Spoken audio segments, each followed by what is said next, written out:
என் பாடுகளிலிருந்து என்னை மீட்கிறது, என் அவமானத்திலிருந்து மீட்கிறது, என்னுடைய வாழ்க்கையின் அடித்தட்டத்திலிருந்து என்னை மீட்கிறது. கரங்களை உயர்த்தி. எல்லாருக்கும் அந்த அனுபவம் உண்டு. என் சொந்த குடும்பத்தினாலே சிறுமைப்படுத்தப்பட்டேன், அவமானப்படுத்தப்பட்டேன், அசிங்கப்படுத்தப்பட்டேன். ஆனால் ஒன்று தெரியும், இந்த சிலுவை என்னை மீட்டெடுத்தது. உலக பிரகாரமாக மீட்டெடுத்தது, பொருளாதாரத்தில் மீட்டெடுத்தது, அதாவது ஆவிக்குரிய வாழ்க்கையில் மீட்டெடுத்தது, சமுதாய வாழ்க்கையில் என்னை மீட்டெடுத்தது. ஆமீன் சொல்லுங்கள். சிலுவை கிட்ட வந்துட்டிங்கன்னா உங்கள் வாழ்க்கையே ஒரு வெள்ளி தான். எதிலெல்லாம் நீங்கள் மூழ்கி இருக்கிறீங்களோ, கடனில், வறுமையில், ஏழ்மையில், அவமானத்தில், இல்லாமையில் தலை குனிஞ்சிருக்கலாம். பிள்ளைகளால், கணவனால், மனைவியால், மகளால் தலை குனிந்திருக்கலாம்.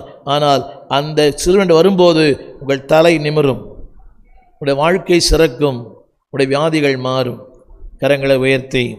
அதுக்கு முதல் உதாரணம் இரண்டாவது சொல்லி சொல்ல தலைப்புகளை மட்டும். Number 2, a place of rebuke. சிலுவை அண்டை வரும்போது நீங்கள் யார் என்பதை நீங்கள் நிதானிப்பீர்கள். நிறைய பேருக்கு அது புரியல. நான் அப்படி, நான் இப்படி, நான் யார் தெரியுமா, எனக்கு என்ன பலன் தெரியுமா, எனக்கு என்ன பவர் தெரியுமா, எனக்கு என்ன மணி இருக்குது, எவ்வளோ பணம் இருக்குது தெரியுமா. நீங்கள் சிலுவை நிற்கும்போது தான் யூ நோ யுவர் செல்ஃப். நீங்கள் யார் என்பது நிதானிக்கிற இடம் சிலுவை. செய்தியில் சொல்லுவேன், கவனிங்க. உங்களையே நீங்கள் யார் என்பதை உங்களுக்கு சொல்லுகிற இடம் தான் சிலுவை. அது மக்கள் அங்கே வர்றதில்லை.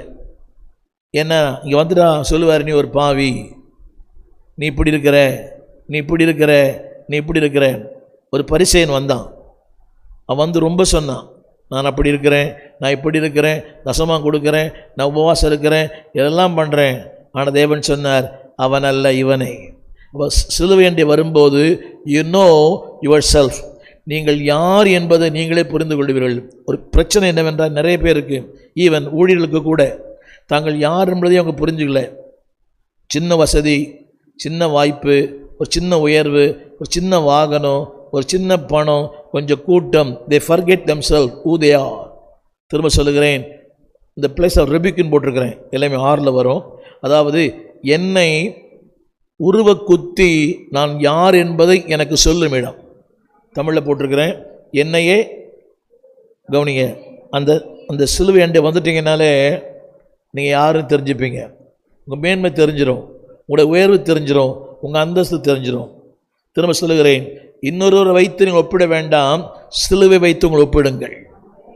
இன்னொரு வச்சு அவரை பார்த்தா ரொம்ப பெரிய ஆளாக இருப்பார், பந்தவாக இருப்பார், கை நிறைய வளையல் செயின் போட்டிருப்பார், பிரேஸ்லெட் போட்டிருப்பார், கை நிறைய மோதிரம்